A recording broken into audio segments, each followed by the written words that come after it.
podo berjuang, podo tumandang, jok sampai kurang panganan sandang.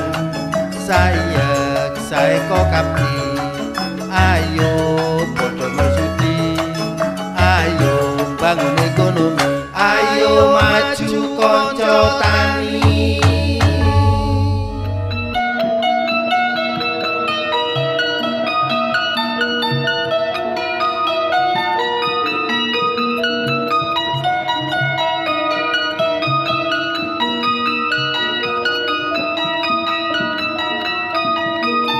Ayo maju konco tani. Halo pemirsa, apa kabar semuanya? Senang sekali rasanya saya Nanda Desita. Selama 30 menit kali ini saya sudah hadir di Kabupaten Blitar.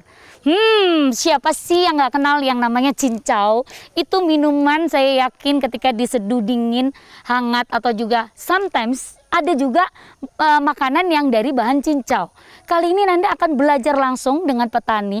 Saya tidak menyangka bahwa daun yang dibawa ini, ternyata itu benar-benar bisa menghasilkan yang namanya cincau segar yang biasa kita konsumsi setiap hari.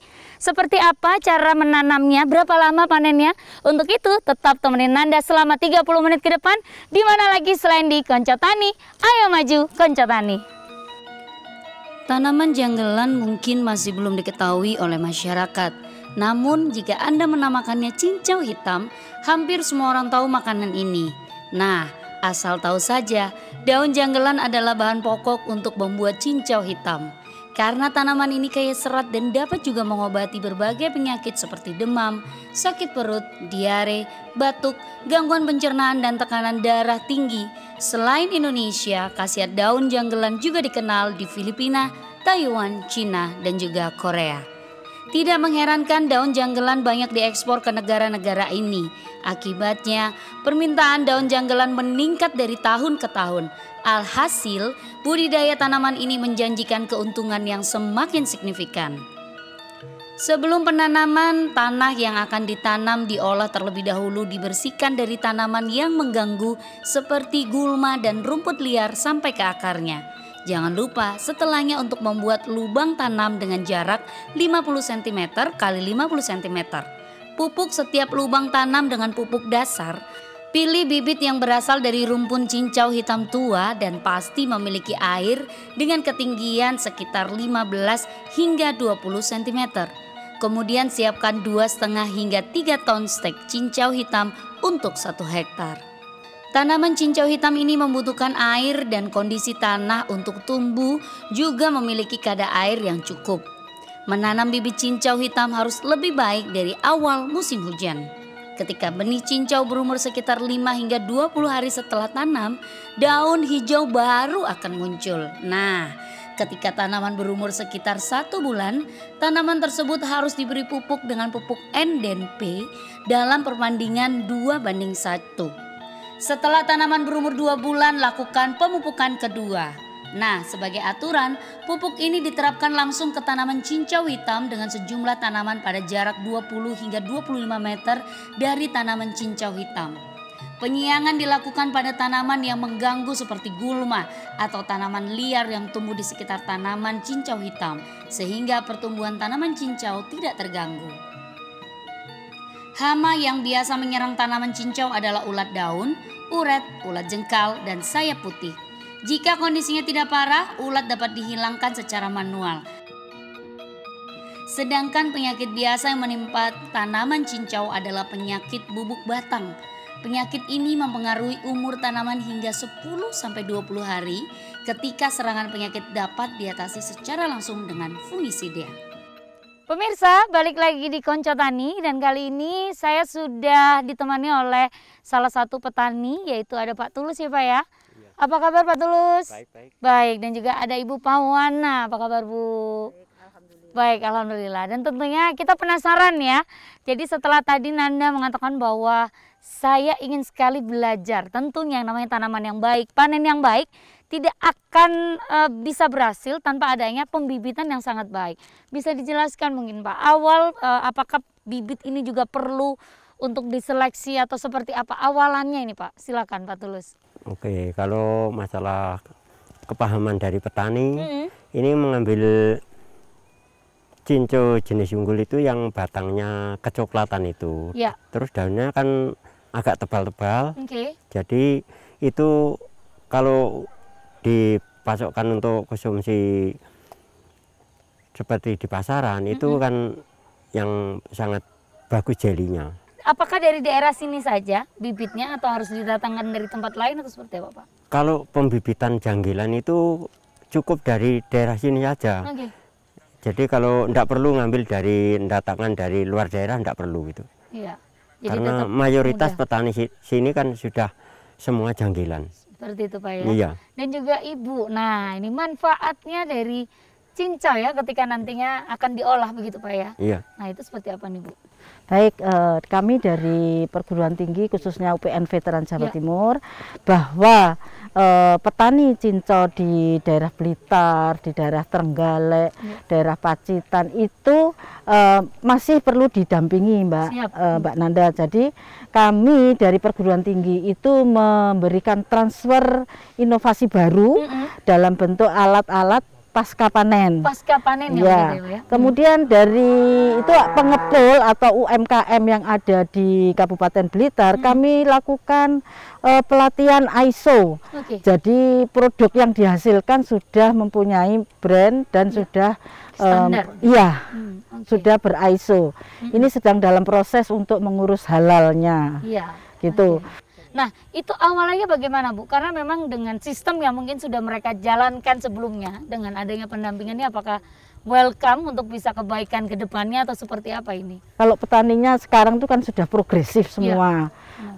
Ada inovasi baru ya sudah diberikan gitu oleh perguruan tinggi dan didampingi. Mereka itu sudah mau menerima kita dan welcome. Apapun yang kita berikan dalam bentuk apalagi bantuan ya Mbak Nanda, itu pasti dia menerima. Iya, jadi seperti itu. Nah, untuk perawatannya sendiri Bapak, apakah susah atau seperti apa strategi ditanam dari awal begitu? Baik, kalau khususnya sebagai petani janggilan, masalah perawatan itu tidak ada kendala apa. Jadi yang penting asalkan tidak ada serangan hama, itu tidak membutuhkan masalah obat, tidak perlu kalau janggilan itu, karena itu janggilan kan untuk produksi makanan, jadi tidak perlu membutuhkan seperti herbisida itu tidak butuh. Nggak butuh ya. Lalu setiap hari perlu ditanam atau airin atau harus diberikan pupuk berapa kali satu minggu begitu Pak? Kalau janggilan itu sekali panen itu pemupukan dua kali. Jadi 3 bulan sekali itu mupuknya 2 kali aja. 2 kali aja ya. Lalu perawatan tiap harinya dibiarkan saja atau gimana Pak? Kalau perawatan itu ya paling bagus ya 2 minggu sekali itu dicabuti rumput liar itu. Oke. Jadi bisa dikatakan kalau yang namanya janggilan ini cukup mudah begitu Pak ya? Kalau masalah janggilan sebetulnya kalau petani sangat mudah sekali penanaman itu sampai panen. Iya. Jadi untuk para petani ya. Iya. Nah kalau misalnya di luar sana mungkin Anda sudah mempunyai banyak sekali kendala. Mungkin apakah memang karena iklim atau kendala apa biasanya yang paling sering terjadi begitu. Hingga sampai beberapa tanaman ini harus dimusnahkan. Ya kalau kendalanya sebagai petani janggilan itu hanya kalau musim hujan.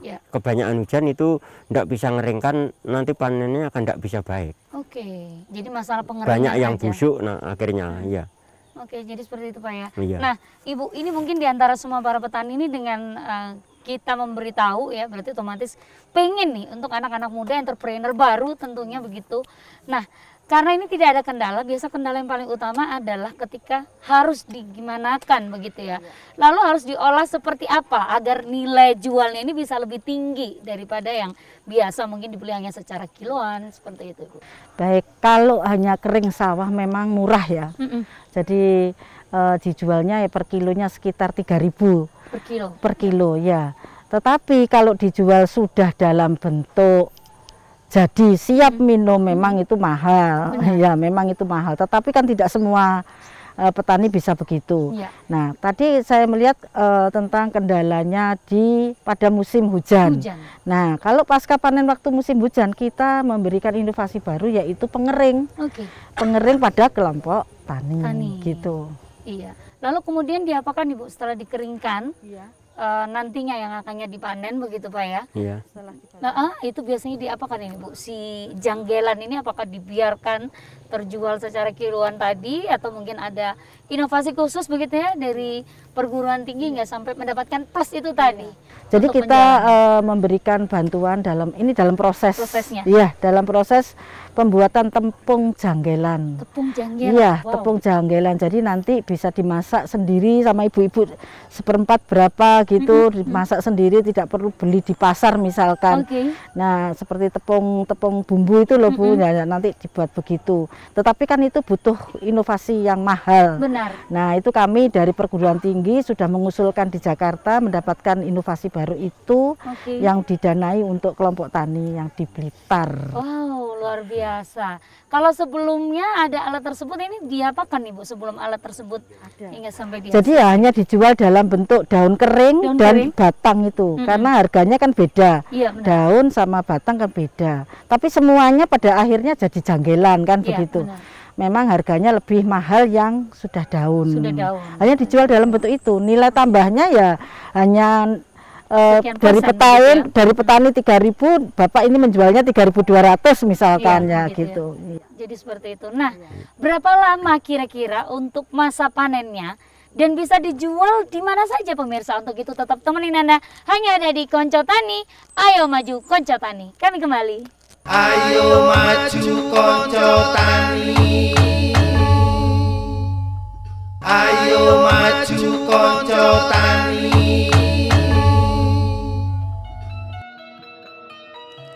Daun janggelan biasanya menumbuhkan bunga sekitar 4 bulan setelah tanam, dan saat panen tanaman tua dipotong dengan sabit atau alat lain dan dikeringkan untuk dijemur. Bibit tanaman cincau muda dapat dibiarkan sendiri sehingga mereka dapat tumbuh seperti tanaman induk. Biasanya 1 hektar cincau hitam dapat menghasilkan sekitar 7,5 sampai 9 ton cincau basah atau 1,5 ton cincau kering. Manfaat kesehatan pertama dari daun janggelan adalah menghilangkan batuk. Cocok sekali dengan musim yang seperti ini. Kandungan serat yang dikandungnya bersama dengan banyak bahan sehat lainnya telah terbukti segera meredakan batuk. Pantas untuk dicoba bukan? Angin di malam hari atau dalam cuaca dingin dapat menyebabkan kondisi di mana perut dipompa oleh gas yang berlebihan. Mengkonsumsi cincau hitam dapat mengatasi hal ini karena kandungan seratnya secara efektif membersihkan saluran pencernaan dan gas yang terkandung di dalamnya. Manfaat kesehatan dari cincau hitam adalah untuk meringankan gejala panas dalam seperti bibir kering, sakit tenggorokan, dan sariawan. Tentu saja Anda tahu bahwa panas yang dalam disebabkan oleh tubuh yang kekurangan cairan serta serat. Dan daun cincau hitam memiliki 2 bahan ini sehingga dapat menangani panas dalam dengan segera.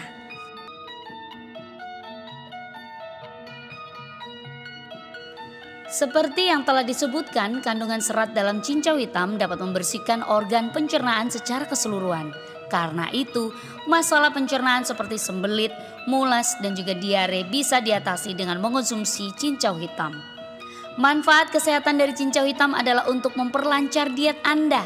Cincau hitam yang mengandung karbohidrat, fosfor, kalsium, dan berbagai vitamin adalah suplemen yang baik untuk diet Anda. Selain itu, cincau kaya akan serat dan mineral, sehingga bisa dimakan dengan aman saat diet. Terakhir nih pemirsa, manfaat kesehatan dari cincau adalah mengatasi asam lambung. Dan tahukah Anda bahwa kadar vitamin C dan antioksidan dalam klorofil pada cincau dapat membantu mengatasi peradangan lambung? Kedua senyawa tersebut memperkuat dinding perut untuk membunuh bakteri yang menyebabkan asam lambung. Cincau juga baik untuk mengobati naiknya asam lambung. Pemirsa, balik lagi di Konco Tani. Ayo maju Konco Tani. Kali ini ya, saya penasaran. Kalau tadi kita sudah ngobrolin gimana sih cara menanamnya. Saya penasaran berapa lama sih untuk bisa waktu ketika kita ini udah panen. Nah, Pak Tulus bisa diceritakan ke pemirsa ini. Berapa lama ini panennya? Waktu panennya itu 3 bulan sudah mulai panen. Oke. Ya, jadi terus penanaman itu kan biasanya mulai bulan 2-3 itu kan panen raya. Panen raya, Ya. oke. Terus kemudian Pak? Kemudian langsung saya kan sebagai pengepul hasil tani janggilan, saya kan kirim ke gudang. Cuma Oke. Terus kemudian setelah dikirim di gudang, ini apa yang dilakukan nih Pak untuk Ya. panennya? Untuk panennya, kalau janggilan itu selama sepanjang tahun tidak ada hentinya. Jadi pekerjaan saya di desa ini ya hanya untuk menggeluti hasil tani janggilan itu.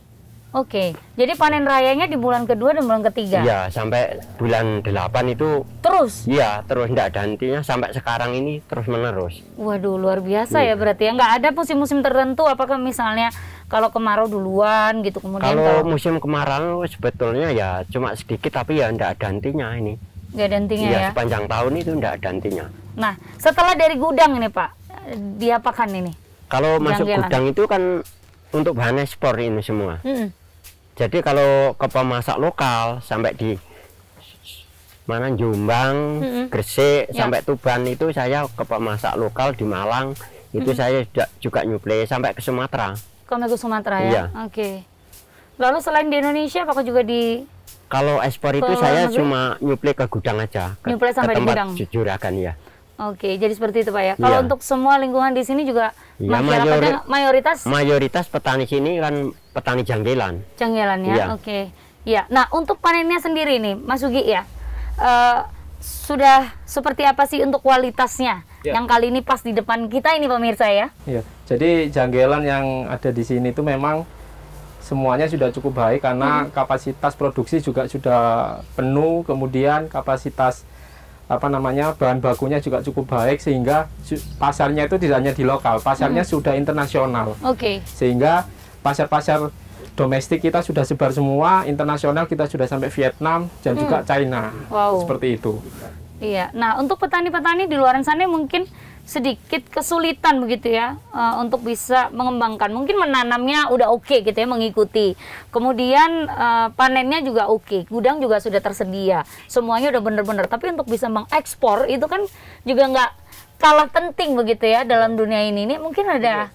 Jadi memang ada beberapa kendala diantaranya kalau misalkan ada musim penghujan. Ya. Karena ketika produk janggilan setengah kering ini yang mau diekspor, kondisinya tidak boleh basah. Sehingga Oke. dibutuhkan sebuah mesin pengering di sini. Mesin pengering yang khusus untuk janggilan itu sendiri. Oke. Nah, dari kami di institusi itu sudah memiliki beberapa paten ya. Beberapa paten dari mesin pengering janggilan itu yang alhamdulillah cocok dengan teman-teman petani janggilan yang ada di sini, sehingga kami dari institusi tidak kesulitan ya untuk menerapkan dan mengajarkan teknologi tepat guna yang dari institusi kami ke teman-teman petani, sehingga permasalahan-permasalahan yang ada di lapangan itu bisa bisa lebih dimanfaatkan oleh para kelompok tani. Iya. Lalu untuk segi kualitas sendiri nih, sebelumnya apakah sebelum diekspor apakah juga harus memasuki tahap-tahap tertentu ini ya, Mas Sugi? Jadi sebelum kita pasarkan keluar, produk ini pastinya akan diolah di gudang ya sama teman-teman petani dan juga teman-teman eksportir tentunya. Dari pasca panen kemudian kita pilah, kemudian kita pilih lagi mana ranting dan daun yang cocok. Setelah kita pilah baru kita press dengan alat pressnya. Ketika kondisi daun-daun itu sudah dinyatakan kering dengan standar yang ada di lab itu. Oke. Nah, kalau sudah di-press maka produk daun janggilan ini akan dikemas. Pengemasan itu juga kita sesuaikan dengan pasar eksportir. Iya. Karena kita nggak bisa mengemas untuk beberapa produk yang tidak sesuai dengan standar. Benar. Jadi seperti itu ya. Nah, awalnya ini Pak, bagaimana untuk bisa menstandarisasikan lah ya janggilan yang memang Bapak produksi ini begitu, apakah juga mengalami kendala-kendala ketika di awal panen begitu atau seperti apa nih? Kendalanya gini Bu, kalau petani di sini karena cuaca yang paling pokok, karena cuaca di gunung kan terlalu dingin. Ya, jadi masalah pengeringan kendala sekali itu. Sebetulnya kalau kualitas dari cinco dari Trenggalek janggilan itu yang sudah kita alami memang kualitasnya bagus sekali. Oke. Iya. Nah, setelah dipanen nih Pak, harus menanam lagi dari ulang atau seperti apa sih Pak janggalan ini? Sekali tanam itu bisa panen sampai 5 kali. Iya. Sampai 5 kali satu kali tanam begitu ya? Sekali tanam panen 5 kali. Iya. Nah, untuk semuanya para petani atau juga untuk para entrepreneur muda yang ingin mencoba janggalan yang nggak akan membuat angel rezeki Anda, kita punya tips. Tapi sebelumnya kita saksikan dulu yang mulai berikut ini. Jangan kemana-mana, kami akan kembali hanya ada di Konco Tani. Ayo maju Konco Tani. Ayo maju Konco Tani. Ayo maju Konco Tani.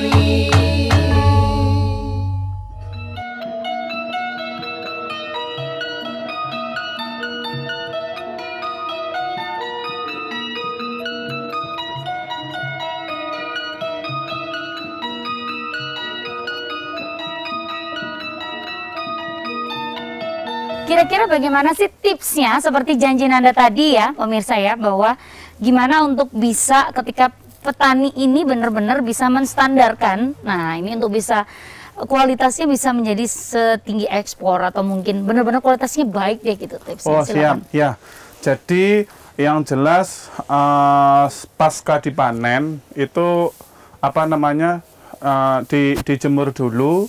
Setelah dijemur itu tidak boleh ada apa namanya jamur. Yang jelas jamur. Nah, untuk kualitas ekspor itu harus kekeringannya harus KA-nya sekitar 13 sampai 15. Jadi para petani apabila daun janggelan Anda ingin berkualitas ekspor, mulai dari awal itu mulai dari panen, terus penjemuran itu tidak boleh sampai kena jamur. Nah, makanya apa namanya dikeringkan seperti ini, dikasih paranet seperti ini biar karena di sini musimnya ya juga musim penghujan. Jadi kalau ini kan nahan hujan, terus di sini panasnya dapat. Terakhir ini motivasinya untuk para pemirsa atau para petani mungkin yang kayak kemarin pernah mengalami sedikit gagal panen atau salah cara menanamnya atau mungkin lagi terserang penyakit, boleh deh dimotivasi sedikit ya. Oh, siap. Silakan. Ya, mungkin untuk teman-teman petani yang jelas musim tanam yang paling bagus yaitu saat musim penghujan. Dan apabila tanaman-tanaman kita itu kekurangan air, dimaksimalkan kita untuk pengairan.